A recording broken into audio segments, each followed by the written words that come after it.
there's a type of, training you have to write. I don't have any of that training. These were actually conversations that I was having with a set of women, which I used to maintain very diligently as diary entry notes.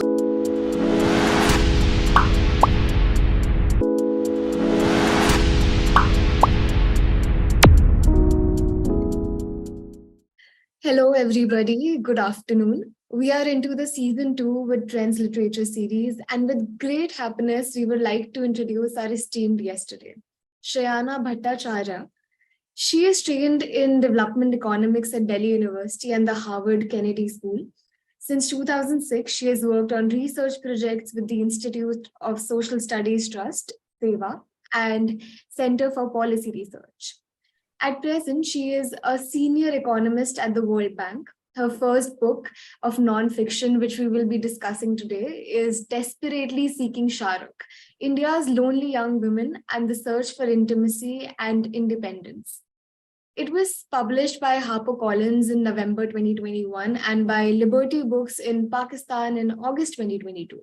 Shrayana recently won the Atta Gilata BLF Book Prize for Best Nonfiction for 2022. She has won the Times of India JK Paper Author Prize for Best Nonfiction Author for 2022 and the SKOCH Economic Forum Prize for Literature. Welcome on our platform. We are so pleased to have you. Thank you so much. It's a delight to be here. Welcome, Shrayana, on our platform. And I must compliment you, first of all, on your wonderful name. It's such a beautiful name. It means, I must tell the viewers, it means auspicious, blessed, a name for Lord Goddess Lakshmi. But do you think that your first, you share the first two alphabets with the great Khan? So do you think there has been some kind of a divine intervention in making this book such a wonderful success? Well, firstly, it's such a pleasure to be here, and thank you for that warm introduction. I don't believe in divine intervention. I do think that there are forces beyond our will, which I think none of us can truly understand. I think what seems to have happened, to be very honest, I've realized, it's coming up to be 2 years since the book came out. It's now a year and a half, a bit more than a year and a half. And, I've learned through this, we talk about the power of word of mouth, but I've realized that's actually precisely what it is, which is I notice with almost each review every month, there are people recommending it to their friends. There's a kind of network effect in the way the book is almost moving. And it's really been heartwarming to see. I think that I chose to anchor the book around Mr. Khan is actually more an act of just sheer love that I have and that so many of the women I follow have through the book. But I think the fact that it sort of slowly and steadily gained in momentum, it just teaches me a lot about, honestly, the way books are received and really the business of, what does it mean for a book to sort of move through word of mouth. I think I've really experienced that in person, I think through the journey of this book, and the journey continues. So right, and many compliments for the wonderful and most remarkable book. And definitely, I must say, a great work, great pioneer hard work of 15 years. Thank you. I will move on to the questions straight away because there are a lot of questions and we've been really, looking forward to this session for nearly 2 months now. So tell us how, I know this is quite a cliched question now, you've been answering on a lot of platforms, but tell us how Desperately Seeking Shahrukh really came about. You mention in the preface of the book that life can often be described as the distance we travel between the people we are and the people we want to be. So was it a kind of self-evolution in process, writing this book?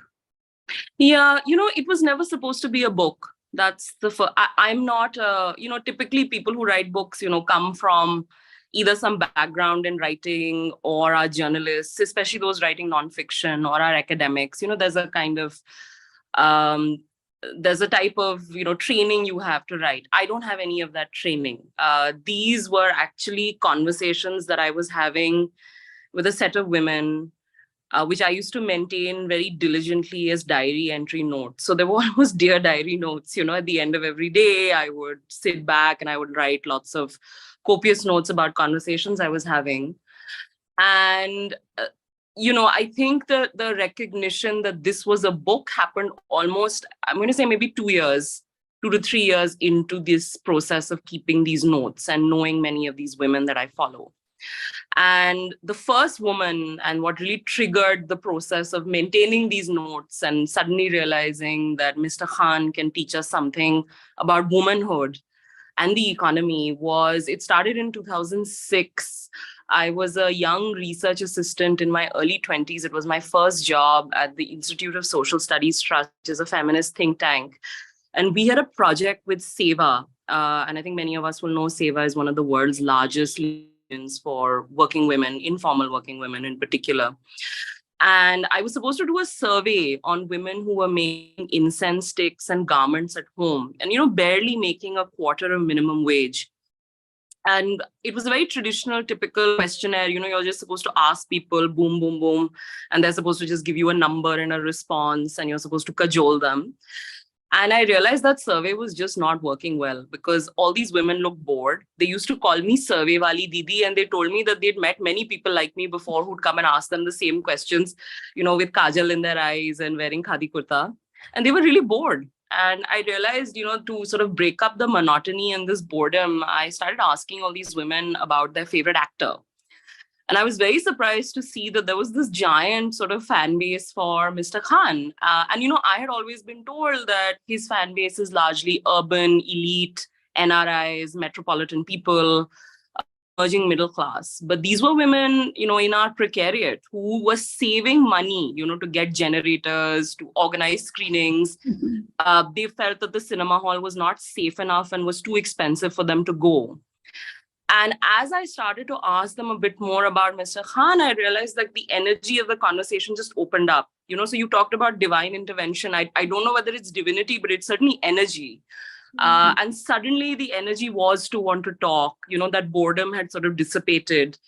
And one of these women said to me, it's so typical for researchers, particularly social scientists, will come and ask us about welfare schemes, labor programs, poverty.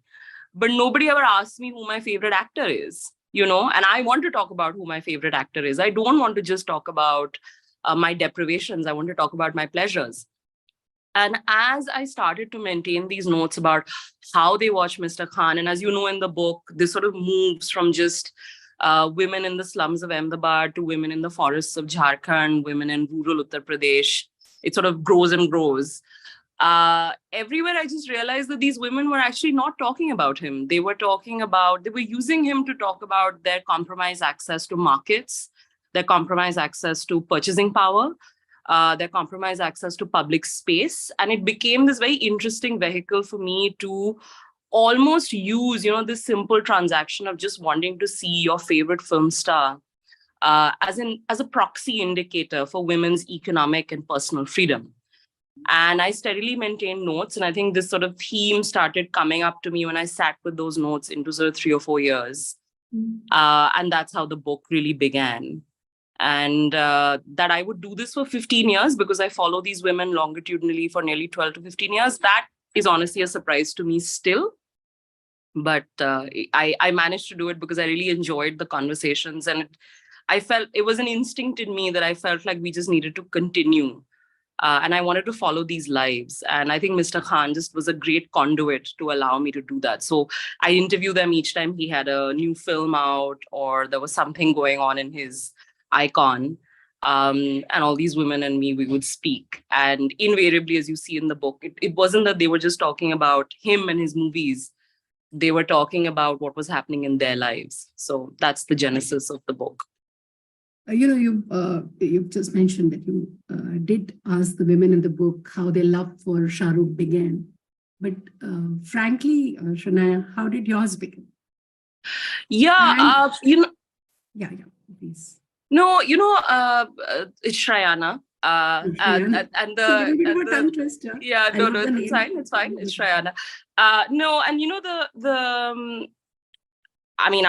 I'm a very typical fan. I mean, I saw even the scary films like Dar and Bazigar. I just thought I was too young to understand the sort of, the what was going on and the more dangerous elements of those books, of those movies.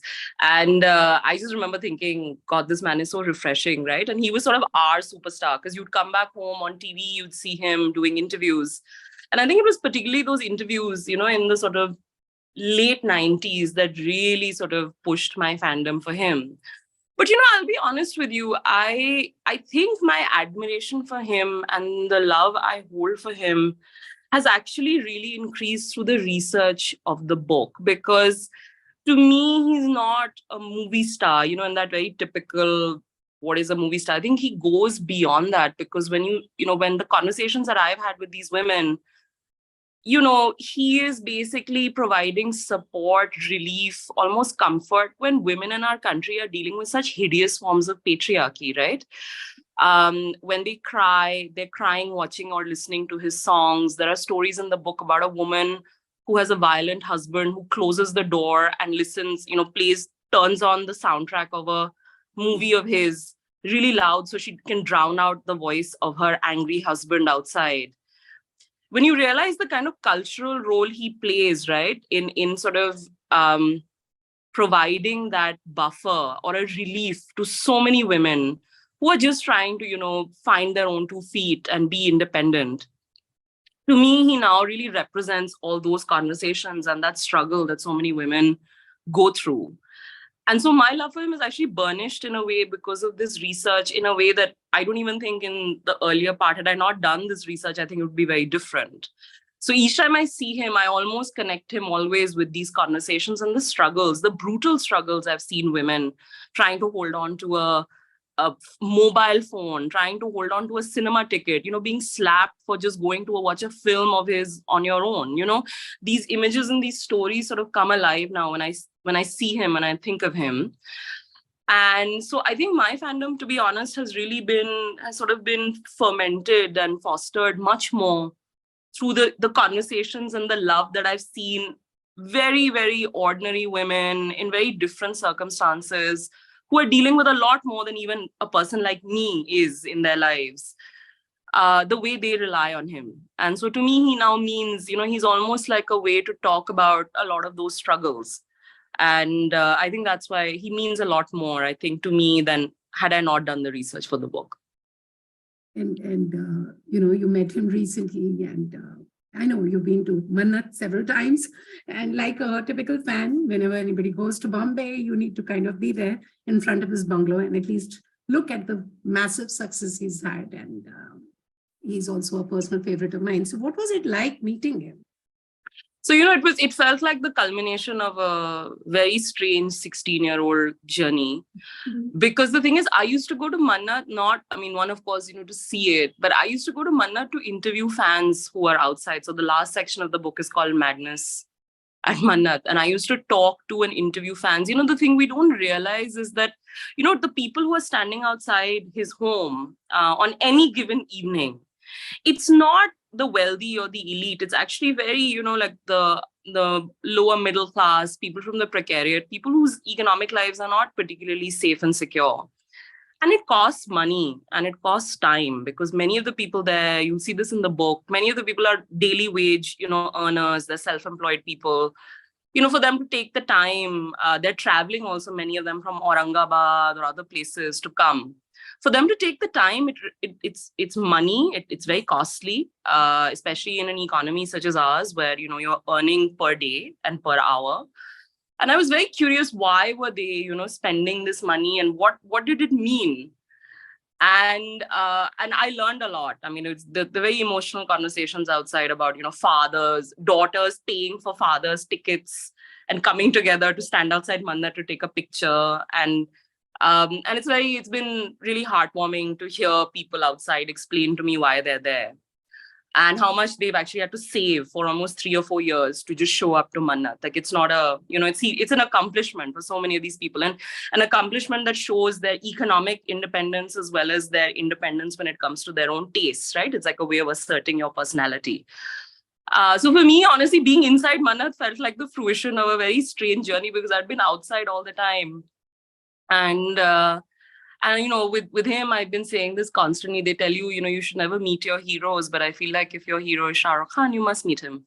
And he is such a warm, wonderful, and humane being. And I'm just very grateful to him because, had it not been for him, I don't think, the book is able to sort of tie two sets of experiences that often in nonfiction never get tied, which is economics and emotions, our love lives and our economic lives. And I'm really grateful to him because I think he allowed for a very diverse set of women who don't speak the language of formal feminism. They're not even, they're not literate in the world of social science, but they were able to articulate this about themselves, about the sort of interlinkages between how their personal lives were interacting with their economic lives. And I'm just very grateful to him for that. Lovely. And what has been the biggest, the comment that you've received about the book, something that really takes you back and you really feel very proud of the fact that you've written this book and it has reached out to so many people? Oof. Yeah, it's not, there's no one comment, but the one thing, I had written this book. I really wanted, like, the nonfiction that I have always loved the most it's often women writing in a very personal style about their own lives and their own journeys. And I always feel like it's written almost as a way to extend solidarity to other women who are dealing with, patriarchy or sort of compromises, right, in our current context. And I think the most heartwarming thing that happens is, I've been interviewed and I go to so many universities now for the book. Just yesterday, I was at Jindal University. And I see all these young women who have really taken to the book. And someone, for example, I'll often hear the book felt like a warm hug reading it.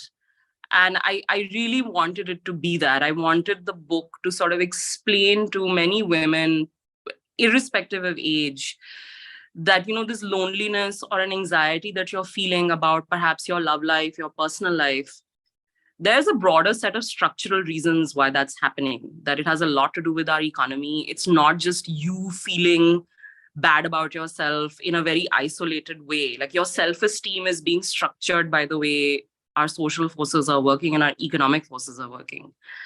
And I think the fact that for so many young women, particularly young women, I think that they've sort of internalized that. That's been really lovely to hear. And there's an economist that I admire tremendously. I mean, there's some wonderful economists who blurbed the book, including Professor Abhijit Banerjee and Devaki Jain. These are people who are seminal and foundational to, like, the discourse of setting up development economics and feminist economics. And the fact that they have said such kind things for the book it's just honestly, it still shocks me. I still can't believe it. When I sometimes look at the cover of the book, I have to pinch myself. And there's a wonderful economist called Jayati Ghosh, who's a feminist economist as well. And she recommended the book. I think when somebody asked her, I think in a conversation, this was probably in the Indian Express, they asked her, what books would you suggest if you wanted people to just understand women in the economy? And she mentioned this very, very wonderful feminist economist, I think in the States, Nancy Folbre, and she mentioned Desperately Seeking Shahrukh. So it's been, it's kind of surreal. So I think that's been really nice. So I think some reaction from the economists has really sort of, I think I don't believe it. And the other reaction is from young women students, which has just been very heartwarming. So right, and I must read out what Nobel laureate Abhijit Banerjee said about your book, that it's an illuminating portrait of the dire state of gender relations in contemporary India. So coming from the best of the best, I'm sure it makes you one proud author and economist that you've been able to, kind of put it together so well. Dia, you please take it forward. I have a few more questions. I'll come back later. Thank you. Yes. Before we proceed, I would like to request everybody to share, like, and subscribe to our YouTube channel, Trends Literature Series. We have touched one and all, covering with interactions with over 115 popular writers and thought leaders in our internationally acclaimed online series dedicated to literature, authors, and thought leaders, as I said, and in future, people who have touched lives with their inspiring, passionate work. A name to reckon with in a very short span of 2 years. The aim of Trends Literature Series is to encourage reading and start meaningful thoughtful dialogues and provoke thoughts for a better India. So continuing with our questions. Desperately Seeking Shahrukh, your book tells the story of how women have experienced post-liberalization India. Is there an economics, rather the opportunity cost or economic cost of seeking love? Yeah, one of the things that I argue conceptually in the book is that love is actually one of the biggest taxes that women are facing. And what I mean by that is, economists call this a hidden tax, the idea that when you deviate from very standard, conformist, comfortable behavior, right, for society, you are taxed not just in rupees, but you're also taxed in emotions. You're made to feel lonely. You're made to second guess yourself. Your self-esteem you're made to feel unloved. And all the women in the book, irrespective of where they are in the class or caste pyramid, each one is deviating from this norm of women putting primacy to motherhood and marriage. They're all defying that idea. They want to do something else with themselves. They don't find meaning only in those roles. And when they do that, you see there's this kind of loneliness that almost engulfs them. Mm-hmm. And that is, I think, the cost of finding a job. Is the cost and price you sometimes pay is love. So I don't know about, there's a separate conversation about the cost of love, which I'll come to in a second. But one of the major impositions that love places on women is that your access to the world outside becomes much more compromised.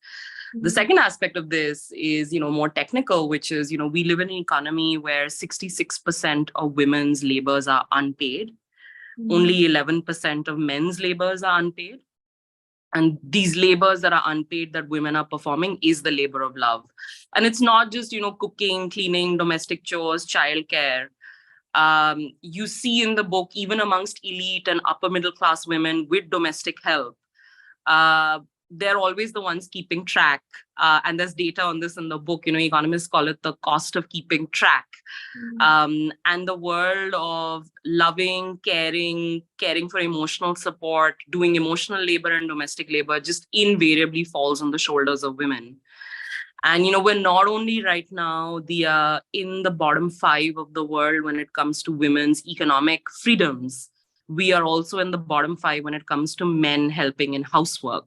Mm. And there is a very strong labor cost of love, which is it is tiring, hard, exhausting labor. And it gets more and more exhausting as you start to move down the income and economic chain.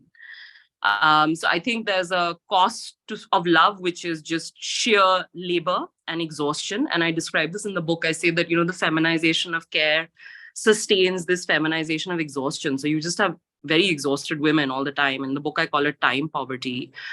And then you have the other story, which is that if you're seeking independence, you will be, the cost of that independence might be love. And, yesterday, for example, I was at Jindal University, and this comes up in the book a lot. One of the professors said to me, she was in conversation with me, and she said when she got a PhD, she was told by her father and mother were told by many people around them that, oh, now that she's got a PhD, she'll never find a good guy to marry her. Mm-hmm. And there's a paper recently that's come out looking at data in matrimonial sites in India. And basically what they say is that Indian men don't like women who hold jobs. Like there's a lower marital premium to that. Mm-hmm. And so it's interesting how love is basically a tax that even, the most accomplished woman has to face. And so I think that's the sort of cost of seeking love. That is exhaustion. There's a lot of surveillance. You're constantly, checking yourself. And professional accomplishments of men only seem to earn them love. Whereas in the case of women, professional accomplishments may actually risk love. Mm. And I think that's the cost, perhaps, which is very gendered. That is actually a very interesting concept. When I was reading about the hidden emotional tax, that really intrigued me. Ma'am, obviously, your book, it has received so much love. And I think that is because you display your concepts in such an interesting way that it appeals to the masses to just begin the book. And once you're in the book, you won't be able to stop reading it. So I know we have discussed this to an extent, but if you have anything to add to it. So what kind of research did you do and how long did it take for you to write this book? Yeah, so the book is based on, what we'd call in social science longitudinal research. So you follow a set of people over a period of time. It's very common actually in the US and even in China or in East Asia, there are sociologists who've done work like this. In India, there are fewer examples of it because it's a very resource intensive kind of form of research, right? You're constantly going back to people. You have to transcribe notes, share it back with them, make sure that they're comfortable. And so I followed a set of around 10 women for 15 years. So that's their life. And the way I would enter into the interviews and the conversations is we'd start with Mr. Khan. Have you watched him? What's going on? In that conversation, you'll see it in the book invariably will actually go back to these women talking about just themselves as well. What's happening in their lives, where they were when they saw Kuch Kuch Hota Hai, where they were when Dil Se released, what happened when, some new ad came out, where they were when he was banned from Wankhede Stadium and, things like that. Like all of that sort of starts to come up. So it's constant interviews and labor histories for a period of 15 years. The other thing I obviously do is I look at the data on what's happened to women in the labor market from 1911. So there's a lot of synthesized information from other economists, government data. What are the official statistics that are being reported? And they're just depressing and brutal. And the third kind of research was, once I put the stories together and I put the data and the economic theory together, I then went and interviewed a series of activists and economists and feminists to try and understand how they understood what was happening, to whatever the story that I was picking up of this very depressing turn for women in the economy, which, other economists have written about as well. How did they react to it? And so at the end, there's like a set of chapters, which is based on these conversations.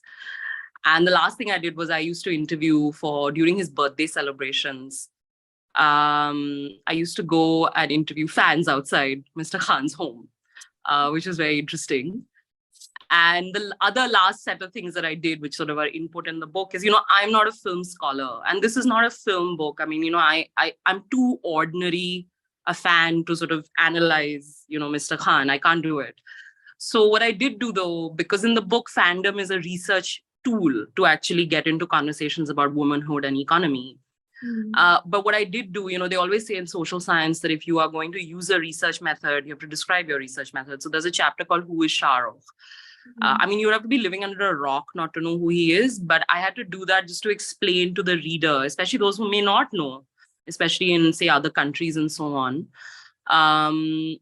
what exactly I meant when I said that Mr. Khan was my research vehicle. So for that, I interviewed a series of film critics. Siddharth Roy Kapoor is interviewed. He's the president of the Film Producers Association. And that was really interesting because they helped me understand just, how his icon is understood from a more film lens. And yeah, that's essentially all of that comes together in this book somehow. But, I have to say, now when I tell you this, it all makes it sounds very coherent and there's a method to the madness. But honestly, I was just doing what felt right. And I was following my instincts in the way I wanted to have the conversations, who I wanted to talk to, when. And it was this leap of faith and it was a leap of love because I just love the women who were sharing their stories with me. I love Mr. Khan. I wanted to sort of tell the world what was happening to all these women and how they were interacting with his icon as well and what that love really meant. And so, yeah, I think if you ask me what was the core research method to this book, I mean, yeah, I did a bunch of interviews. I looked at data. I looked at a bunch of things. But to be perfectly honest, it was a leap of faith and a leap of love. That's fundamentally to me. I mean, I feel like love is what really grounds the research of this book. And without that, I don't think it would exist in this form. You can truly see how much thorough research has gone into this book. I mean, it's Thank you. literally there. It's right there. Congratulations on writing such an amazing book. Thank you. Since you have, of course, interviewed a lot of people and then gotten to know about Mr. Khan, and then you used him as a parameter. How do you think the next generation should remember Shah Rukh Khan? Oh, it's very hard.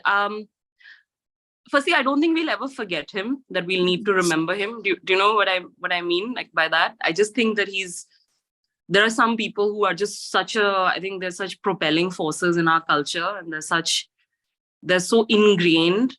He's become language. I mean, you see this in the book, someone calls up their friend and says, after they've cleared the civil service exams, and they say, "Main Shah Rukh Khan ban gaya." He's become language for economic success, mobility, love, happiness for so many people. So I don't think we'll ever forget that. We'll need to recall, if that makes sense. But I think to me, there are sort of three things that when I take a step back from the book and all the research, and I think I mentioned this in the book as well, I think he'll always be a reminder of, I really think, what could potentially be the best in South Asia, right? Like this man who capitalized on the gains of economic reform of the 90s, because his icon is very much built after economic liberalization. There were more television networks, there was more satellite TV. That's the reason why people like me fell in love with him, because we watched him in those interviews on satellite network, Sony Television and all these other channels. Suddenly there was more money being pumped up in a certain kind of filmmaking. All of that happened, and technology changed as well in the way media was moving. So he is very much, a reminder of that, of what economic growth can create, right? He created this one big giant superstar who really did come from not from nowhere, because he came from Delhi, but he came from not really being entrenched in the networks of, the way typically economic success is understood, which is you always know the right people and you call the right people, and he didn't have that. And I think that's so economic mobility and economic success is such an important, I think, narrative. And then the other is, I describe him as South Asia's romantic superhero. This idea that I measure talk time in his films, and his films just have more dialogue space for women. His characters always listening to women. And in fact, the women I followed loved all that so much, they forgot and almost discounted the parts when he was playing a stalker, or when he's like, murdering women and putting them in suitcases and things like that, which is interesting. Because they want to focus much more on these, the more welfare enhancing and loving parts of his icon. And the third thing I think he'll always be is a kind of vulnerable, he just redefines celebrity culture, right? In our country. I mean, I don't recall a celebrity telling us so openly about his struggles to find a house, to take care of his family, being very open about all of that, right? And you see examples of that in the book. So to me, he'll always be, not that I think anyone will ever forget him, that we need a reminder, but to me, he'll always be economic mobility, what markets can produce. I think the conversation suggests he will always represent a kind of female-friendly romance, right, which does emotional labor, does domestic labor. And the third is he will always be, a kind of vulnerable representation of masculine vulnerability, which is very unusual from the more stoic machoism that we see, right, in our public culture. So yeah, I think it's those three things. That makes sense. And the sexiest man alive, of course, like that, who needs to be reminded? You just need to look at him to know that. Yeah. True. We've also received a question from Bindu Tandon, so I will read it out. Yeah, sure. The girls who work for me are uniformly cheerful in spite of poverty and cramped homes. And she asks, where are these in your book? A sense of gloom pervades this Indian women thing, very paternalistic view. What do you think about the dissenting point?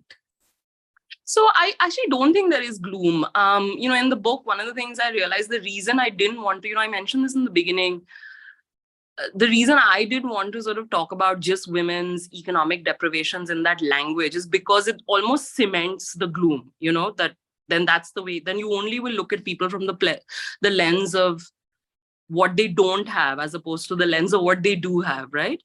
And what all the women in my book have, irrespective of their economic circumstances, is aspirations, joy, They all giggle, they all laugh. The giggling and laughter are central to the research method. When I said the research method is sort of founded on love, that's what I mean, because they were all giggling and, everyone was giggling about Mr. Khan, and people enjoy watching him. They enjoy talking about him. So I don't actually think there is any such, this idea of gloom and doom in the way, we talk about it. In fact, I don't even think so. I think increasingly social scientists and feminists have also moved away from that lens. And there are wonderful books by people like Shilpa Phadke on sort of women loitering, women accessing public space, where I don't think anyone is sort of taking that view. I think the challenge, though, is that I don't want us to feel that just because, people are smiling and people are giggling, that life is just such peaches, right? We are living in a country where only 18% of labor income in our country accrues to women. And women are working all the bloody time. That's just ridiculously unfair. It's unjust. We have to call it out. We have to keep calling it out constantly. I don't think calling that out is paternalistic. I think calling that out is actually just well within our rights to just label a problem. If you don't keep labeling a problem, you're not going to find a solution to it. So calling a problem or calling a spade is not paternalistic. And that also does not mean, the women from Seva I followed, during the day, they'd be fighting with employers for more wages. They'd be fighting with their husbands to let them access political life much more and public life much more. But in the evenings when they work, they giggle listening to, Shah Rukh Khan songs and gossiping about what's happening in each other's lives. And there's a lot of happiness there. And that's true for anyone, right? For all of us, we have these different shades. So fighting for your rights doesn't necessarily mean that it's gloom and doom. In fact, fighting for your rights can be a very joyous and uplifting experience. Very well said. In fact, we have Mr. Vijay Shankar, who's a lawyer right now, and he would like to ask you a question directly. Dia, can you switch on his video, please? Yeah.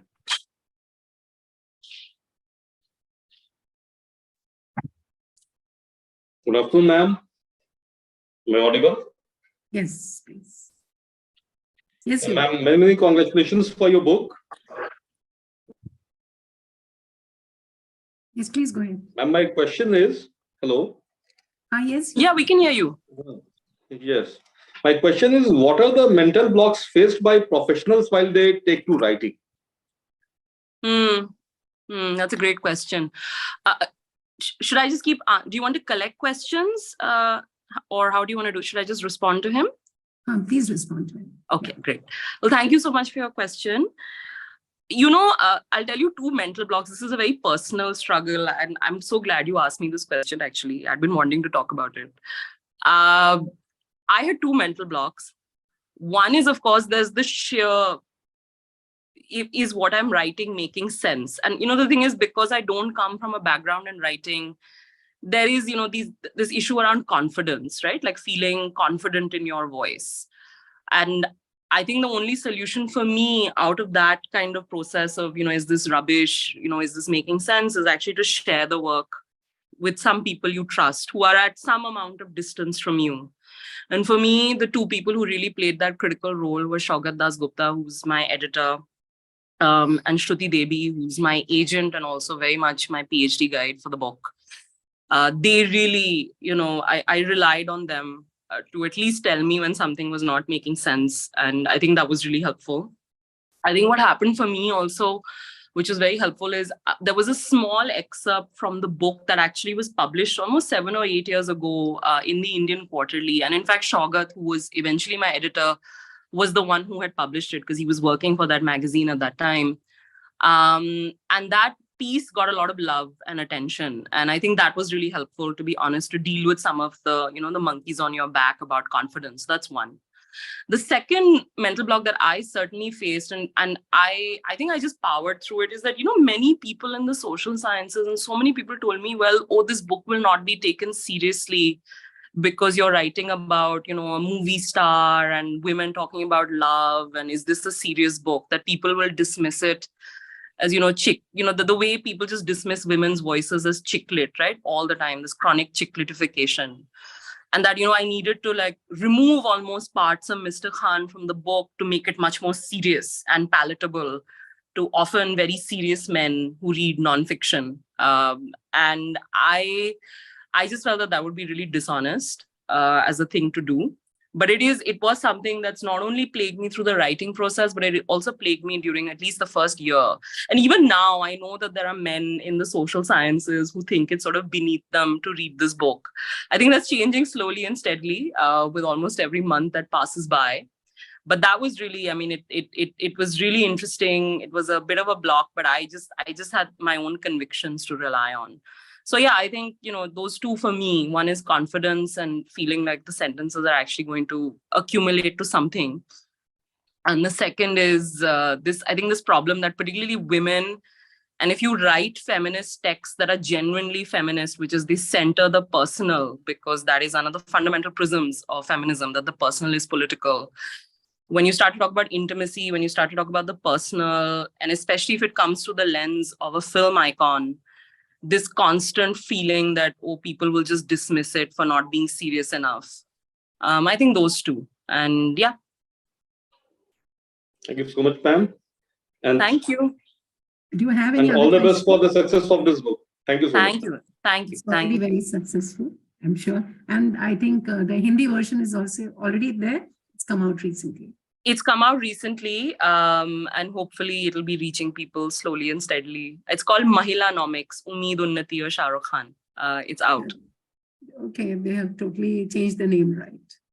Yeah, because Desperately Seeking Shahrukh, Shah Rukh ki Sakt Talash would sound very strange as a title. And since the book is on economics, we thought maybe calling it Mahilanomics. Quite Sashakt, I must say, the name. Thank you. Powerful. So one more question I received, that is from Babita Batra. In fact, she had sent me, she's unable to join right now. She said, she's read the book, and she says, among the 10 women that you've covered, which was your favorite women's story? Oh, that's impossible. I can't. Each one I have learned so much from. I'll tell you the story which was the toughest to write, which has a kind of, obviously it has a balance, which is the story of Manju, who is the young, I meet her almost when she's a teenager in Rampur. She's a home-based garment worker. And it was really difficult. And I mentioned this in the book because she was lost, she sort of disappeared for a while and I had no idea what was going on. And then following her was actually a very, now looking back, it's very strange. I don't even know why I kept trying to reach her, because I was reaching out to her family. I was trying to reach her through various people. Maybe at that point I should have just let go, but I don't know. I was really invested. I just wanted to know if she was okay and where she was. So I think that story, and I think it leaves a very bitter taste in my mouth as well, because, and I describe this in the book, because, all the women eventually have to give permission, right, to be in the book and to be represented and written about in a certain way. She was more than happy for her story to be there, but eventually I had to go and ask her in-laws. And it just upset me, this idea that actually she doesn't even own her own story, that it's her in-laws who are custodians of it, and they had to give me permission. And so I think that one was probably the toughest. So it has a balance for me, because I learned a lot through that experience. There's another question. This time, this is from Mr. Pradeep Nagpal. He says that, what are you working on next? And is it again going to be a process of 15 years? Yeah, we'll see. I want to write a book about, there's a primer of what I want to do next. It came out in Mint Lounge at the end of last year, December 2022. It's called The Tyranny of the Indian Uncle. Okay. Because, what happened is funny with this book is that I feel like it's been loved by so many people, and I've been, mashallah, I've been so lucky. But there's also, I noticed that it also bothers a certain kind of man, straight man, typically, fair elite. I think it bothers them because I think they feel implicated and attacked by what the book is saying. And I think they struggle with it. So I have empathy for it, but and I'm very curious about what's happening to middle-aged men who are dealing with the new India. And so I think that's what the book is about. I would like it to be longitudinal, but right now I'm having conversations, and then slowly and steadily I'll write it. But it'll take me some time. Anything I do, because I also have a day job. This is not what I do. I have other things in my life. I also would like to rest because I feel like after the 15 years, it's been a lot. So I think with that, it'll take me some time. But hopefully, mashallah, soon it'll be out. We really look forward to it because, one last question, which I'm sure has been on everybody's mind. You are an accomplished economist, and I also saw one of your interviews where you mentioned that you are half economist and bureaucrat and a technocrat. I know you've accomplished a lot of good work, but I know it sounds repetitive, but so what is the combination between, how do we relate an economist with Shah Rukh Khan? That's a question from Saroj Sehgal. Yeah, so as I mentioned in the beginning, for me, in the book, economists are always using, this idea of a proxy transaction, right? So can you buy milk? How much bread can you buy? How much rice can you buy? These are questions that we are constantly using to assess poverty rates, people's well-being, how well are people able to just take care of themselves and their nutrition. So I ask people, how often can you watch Shah Rukh Khan? And how much does it cost you to watch him? Are you able to watch him? And I think so to me, the link is it's very much around that transaction, right, in the market. Because to watch your favorite film star, you need access to money, free time, markets, media. All of those are economic attributes. And so it allows me to sort of fix a gaze towards the economy. But it allows me to do it. And I think going back to a question someone asked earlier, in a way that's not just me, right? That because one of the things, I felt, at least in my day job, I read a lot of academic work and policy work and government documents on what's happening to women's empowerment and gender. And I've always felt that those reports somehow never really gave me the sense of the texture of actually what was happening, which is that even while women are fighting for their rights, as we talked earlier, they're happy, there's a happy, Annie Ernaux has this wonderful line, I think in her book, where she says, it's hell, but it's a lovely kind of hell.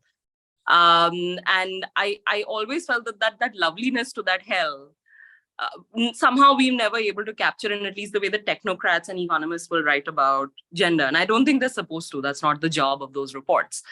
But I wanted to write about the loveliness of that hell, right? That it is hell, but there are moments of happiness, there's moments of accomplishment, there's struggle and constant negotiation and bargaining. And so that's where I think the Economist and the Shah Rukh Khan fan come together. And I do have to say, I think, he's a very important economic figure because so many people in the book, you see this, and it's not just me. I mean, others who've written about him mention this as well. He's such an important embodiment of economic boom, right? Of a certain period in our country where things were really just booming when it came to the economy. And he entered into that. So he's also as much an economic phenomenon as a film phenomenon. So yeah, that's how I think to me the two sit together. We're coming to the end of the conversation. It's been such an amazing conversation. Thank you. No doubt the book has beaten a lot of records since it was published in November 21. And I really recommend everyone to read it, definitely. And write your reviews. There are plenty of reviews that you'll find but all the individual reviews are definitely welcome. So a hugely, hugely recommendable book. And thanks really for gracing our platform. Thank you. No, it was such a pleasure. And thank you for being patient because I know we'd been trying to organize this for some time. It was such a pleasure to speak with you. And I wish everyone a wonderful weekend and good luck with season 2. I look forward to your other episodes as well. Thank you so much. And we look forward to welcoming you again. And maybe you write a book earlier than 15 years. I'll try. Catch up on that soon. Yes. I will. Look forward to meeting you as well. Thank you. Thank you so much. Thank you.